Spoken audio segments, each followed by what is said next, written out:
Jlafet versus Maudun now. Let's see who does this one. Yep.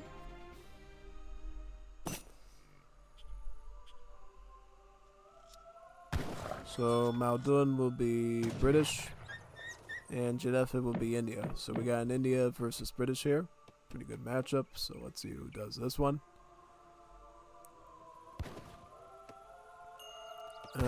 In this particular situation, when I used to do ranked as Indians, which was one of my most favorite ranked civs, British was always a tough one to deal with. Mainly because the main thing you want to do with India, you want to go for a semi-fast fortress into Mahouts and Gurkhas. Problem is, during that time, Brits are mostly focused on manor booming, bringing in extra villagers, because every time you build this manor house here, 140 wood house, you get a free villager.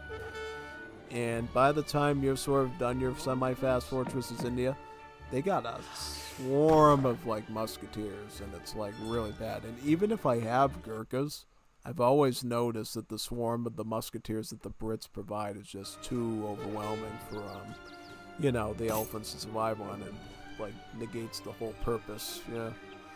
So yeah, I think in that situation it can be a little bit dicey, honestly. Yeah, most definitely. Yeah, pretty much.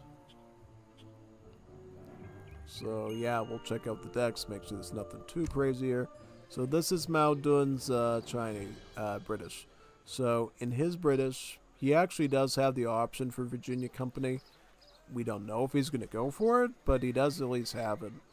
Outside of that, he's running Spice Trade, Royal Decree, Longbow Musket, the Crates, Musket upgrade, 9 Musket Longbow. No Yeoman. He doesn't have Yeoman though. So technically these Longbow cards are kind of, well, they're not bad, but I just like always running Yeoman when I have Longbowman, because to me it's an essential, because it's adding more range onto the archer, which you really need to make the Longbowman work pretty good. So yeah, that's at least just my opinion of the matter. You could totally have your own take on it, but yeah. 1 versus 1 standard. So this is the guy that does the Advanced Wonders in his India deck. So yeah, I mean, I think Maudun is going to win this one, because I just really liked how he played in the last game as Japan. And I think Jlafet, I don't know.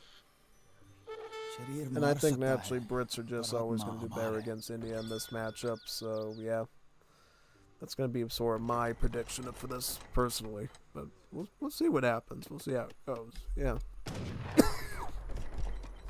haven't had water in an hour. Let me have some.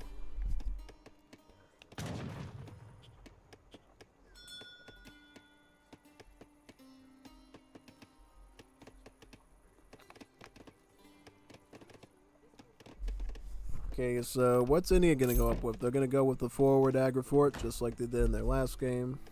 Sounds like a good move. That way you can try to pressure the Brits a little bit with your sepoys and fall back to the fort. It's actually in the same spot he was in the last game when he was fighting the French or the Germans. I can't remember which one. Yeah, I think it was the Germans. Same spot, so yeah, that's pretty cool. Brits going up with the Governor Knight. Oh no, the Naturalist. He's going up with the Naturalist? That's a little bit strange, don't you think? Yeah, just a little bit odd. That's a little bit strange there going with the Naturalist, because normally Naturalist is something we go for when we're going for a naked fast fortress setup. I would be a little bit shocked if he was going for that sort of fast fortress here, man. Yeah. He could. You never know. Could be sent up for 2 Falcon Ed or something. I've seen stranger things before. So yep, he's gonna start pounding these cows right away and eating them up. Yep, big time.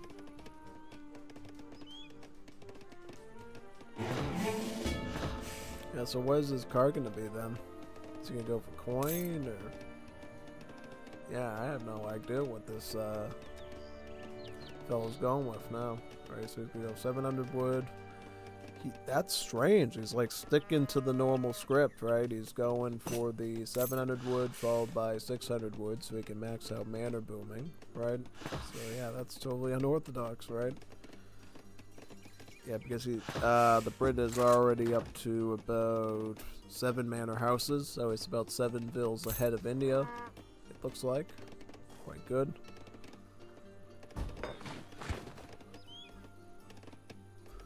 Now he's putting up a barracks, it looks like. Very nice.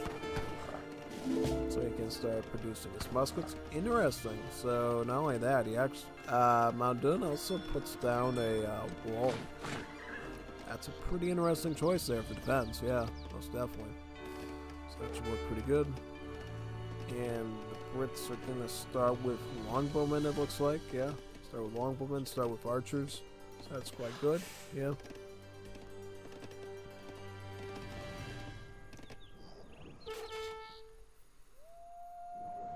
And the sepoys are going to start rushing the manor house up there. Because I got to explain something to you about sieging manor houses. So there's a bit of a trade-off to it, right? So if you're the enemy player and you're attacking the manor house of the Brits, the benefit would be that you get a huge XP bounty for doing so. It's quite beneficial. But at the same time, you're also giving the Brit player another opportunity to make another extra villager and thus get one step closer to complete booming. So I feel like in that situation things can get a little complex, but yeah, at least that's my opinion on it. Have your own take on it, that's just what I see. Yeah, most definitely.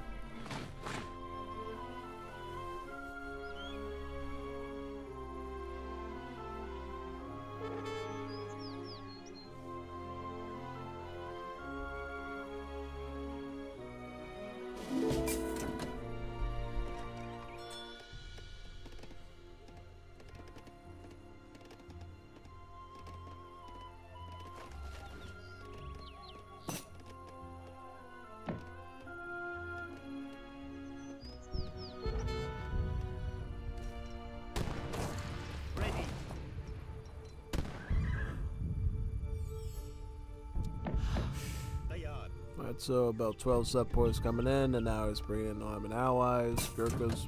Alright, so in that situation, he's going to be going for a bit of hand cow. Oh no, he almost canceled out. I was like, wait a second, he just picked him and then he's going to cancel him? That's a little weird. Oh no, now he's going to get the Delhi hand cavalry in there, and he's going to try pushing him in with the sepoys.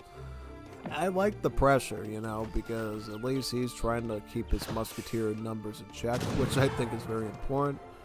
Oh wow, look, denies him a manor house, takes out a bill. Kind of a good trade-off, honestly. Let's see if he can hold off against his longbows. Not, he's going to have to retreat. Longbowmen will, like, shred him, though. That's the thing that makes longbowmen super dangerous. They have a range of about 22, so they actually even outrange skirmishers. So if you're getting in a situation with longbowmen, you have to run pretty far away from them to even avoid not getting attacked by them. So the Delhis are right here, attacking settlers, it looks like. Doing a great job, mind you. Look at all the, oh, look at all the vills that were wiped out there. That was beautiful. Good work there by the India. Nice.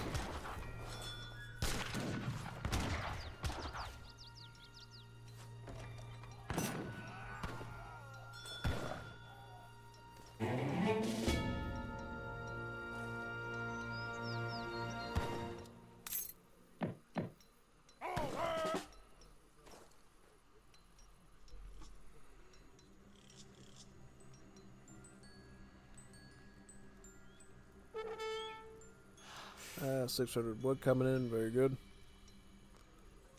So how many manor houses is this Brit even on right now? He's already on about 14 of them, so he's grinding pretty good towards a full economy. Yeah. Okay, so India now just needs 700 coin, and then they're gonna have enough for their Fortress Age. Yep. So they're already getting ready for the Fortress Age step. I don't know if he did enough good work at battering the Brits to make the Elephant Gurkha thing work out, but we'll see. We'll see soon enough. See if it was successful. Shall be quite interesting though, yeah. Definitely.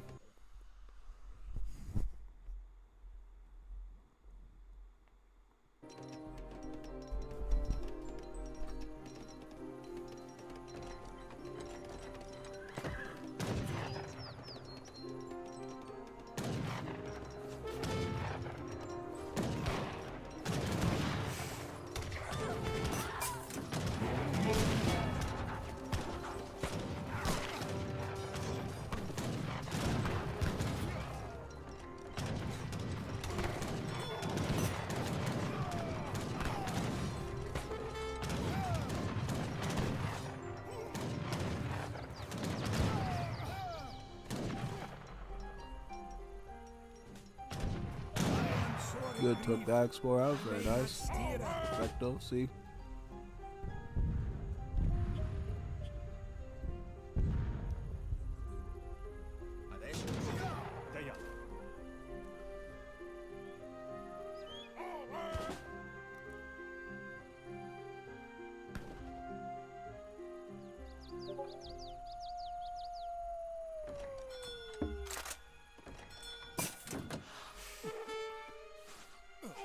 Oh, good. Defensive line there, nice. Good.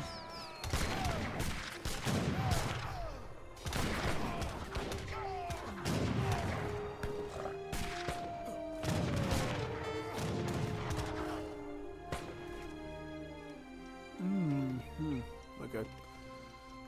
He hasn't actually aged up yet. He's still committed to fighting in age 1. Yeah. Age 2. Age 1. Yeah, he's not going for a drush in Age of Empires 2, I think. Nah. Okay, so double queuing set poise. Okay, he's gonna age up now. Shamanar Gate. Shamanar Gate right here. Alright. Is he gonna stall out or what? Because now the Brit has the initiative and he's gonna like start rushing him like crazy sauce here, yeah. Ooh, wow, the forking him back there. That's insane. Yeah.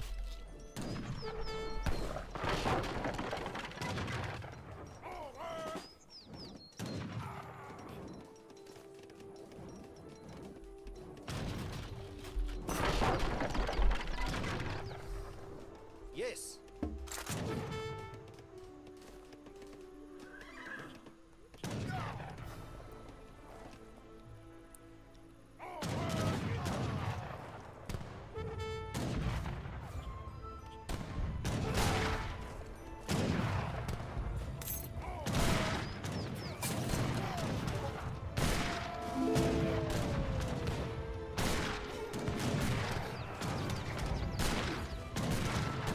Alright, so in this situation, I believe that Brits are on the winning side here, yeah, because he's just grinding his infantry down, it looks like. Or not, right? Oh yeah, and he's reinforcing muskets too, so it's a little bit complicated here, I would say. Definitely.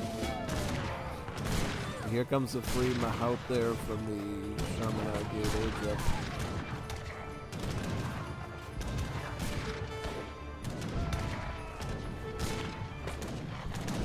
Musket just gets cooked, yep. Okay, so Brits at this point are on Musket Hussar. India's going to start getting veteran on their set poise at this point so they can beef them up and make them a bit more sturdy against the lesser aged musketeers at this point. That's a pretty good move, honestly. So we'll see that in action now, right? Yep. Good, good, good.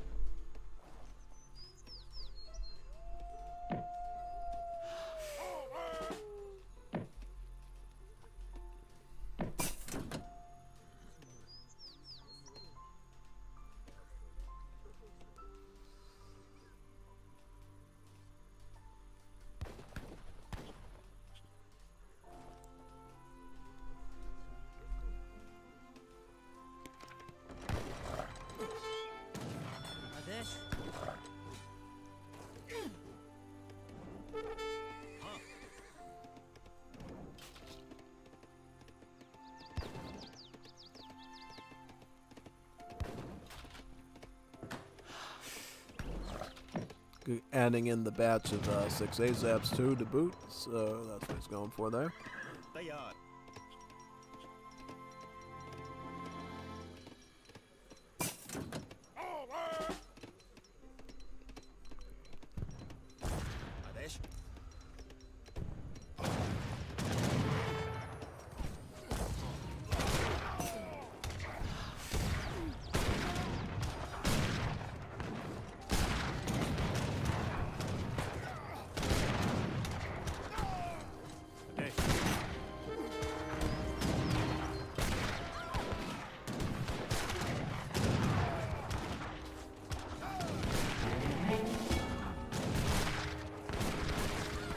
Yeah, way too many musketeers. Like, this is why Brits always dominate against India, because no matter what age up the Indians can get, the Brits can always shift to triple barracks musketeer. Yeah.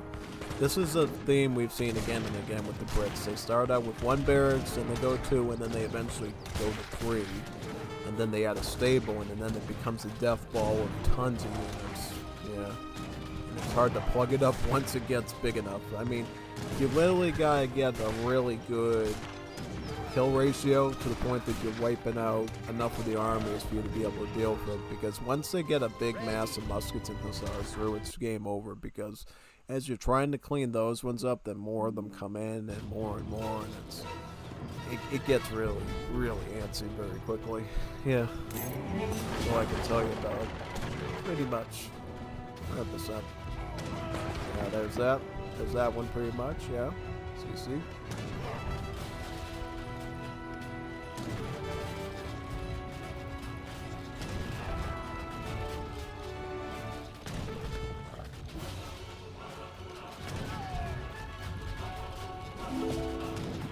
CC's going down now. Beautiful. Good. 2 houses coming out from India. Bomber, I don't think they're going to be able to do much. No, definitely not.